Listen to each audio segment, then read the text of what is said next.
मित्रों नमस्कार। मैं हूं राकेश कुमार। आप देख रहे हैं मत अभिमत।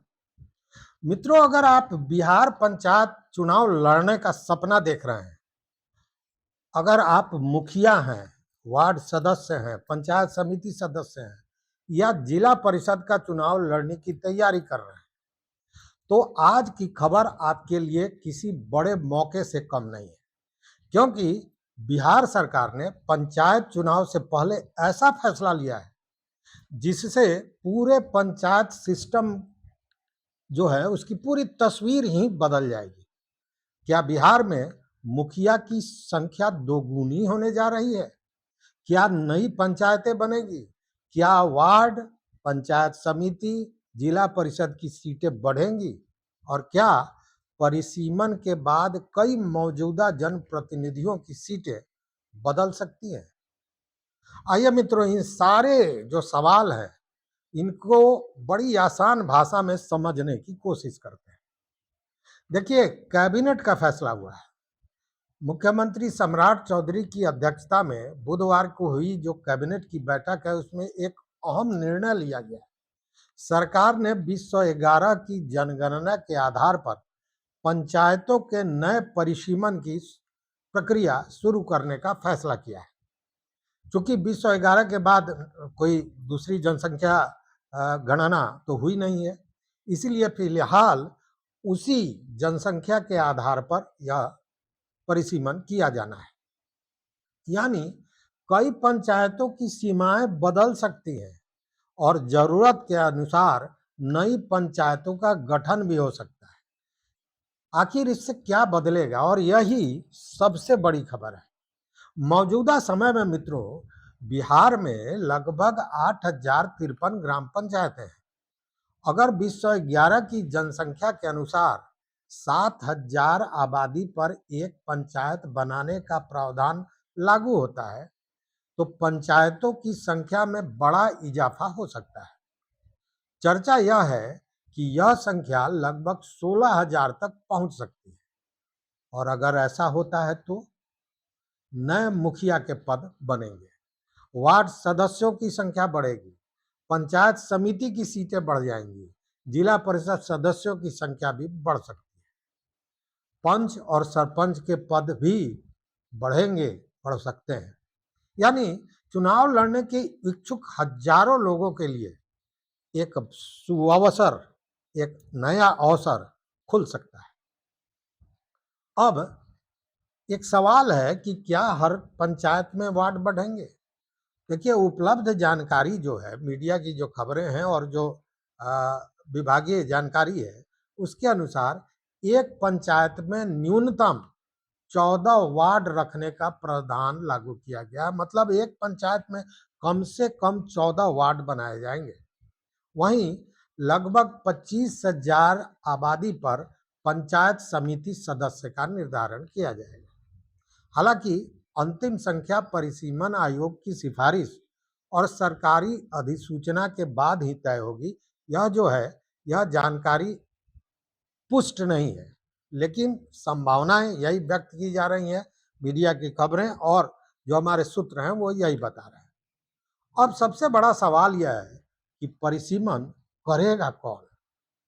देखिए, कैबिनेट के फैसले के बाद सरकार को एक विशेष परिसीमन आयोग गठित करना होगा। मतलब एक नया परिसीमन आयोग गठित होगा।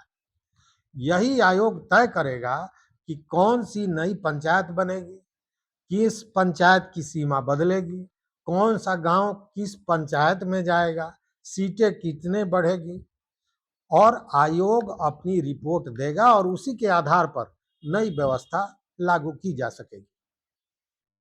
लेकिन क्या सभी मुखिया इस बात से खुश होंगे? जरूरी नहीं है। एक तरफ नए पद बनाने की संभावना है, लेकिन दूसरी तरफ परिसीमन के बाद कई मौजूदा पंचायतें की सीमा बदल सकती है। इसके साथ ही आरक्षण का रोस्टर भी नए सिरे से तय हो सकता है। और ऐसा हुआ तो कुछ वर्तमान मुखिया, वार्ड सदस्य, जिला परिषद सदस्य उनकी सीट से दोबारा चुनाव नहीं लड़ पाएंगे जहां से वह पहले चुनाव लड़े थे और जीते थे। यानी किसी के लिए यह मौका होगा तो किसी के लिए यह चुनौती भी हो सकती है। देखिए, पंचायत चुनाव का क्या असर पड़ने वाला है, इस पर भी जरा ध्यान देते हैं। यही वह सवाल है जिसका जवाब हर उम्मीदवार जानना चाहता है। जब तक परिसीमन की प्रक्रिया पूरी नहीं होती, तब तक अंतिम चुनावी नक्शा साफ नहीं हो सकेगा। नई पंचायतें, नई सीमाएं और नए आरक्षण रोस्टर के बाद ही निर्वाचन आयोग चुनाव कार्यक्रम घोषित करेगा। इसलिए चुनाव की तैयारी कर रहे उम्मीदवारों को परिसीमन की प्रक्रिया पर नजर रखनी होगी कि परिसीमन किस तरह किया जा रहा है। दूसरी तरफ ग्रामीणों के लिए टैक्स व्यवस्था। इसी कैबिनेट बैठक में सरकार ने ग्राम पंचायत कर दर एवं शुल्क नियमावली 2026 को मंजूरी दी है। यानी भविष्य में पंचायतों को स्थानीय स्तर पर होल्डिंग टैक्स, कुछ व्यावसायिक शुल्क और जहां सेवा उपलब्ध होगी वहां जलापूर्ति शुल्क लेने का अधिकार मिलेगा। सरकार का कहना है कि इससे पंचायतों की आय बढ़ेगी, विकास कार्यों का संसाधन उपलब्ध होगा। वहीं कई ग्रामीण और छोटे व्यापारी इस बात को लेकर चिंता जता रहे हैं कि इससे उन पर अतिरिक्त आर्थिक बोझ बढ़ सकता है। इन दोनों फैसलों ने पंचायत व्यवस्था को लेकर एक नई बहस निश्चित रूप से खड़ी कर दी है। मतलब कुल मिलाकर हम कह सकते हैं कि बिहार में पंचायत चुनाव से पहले तस्वीर तेजी से बदल रही है। एक और नई पंचायतों और नए पदों की संभावना हजारों नए उम्मीदवारों के लिए अवसर लेकर आ सकती है।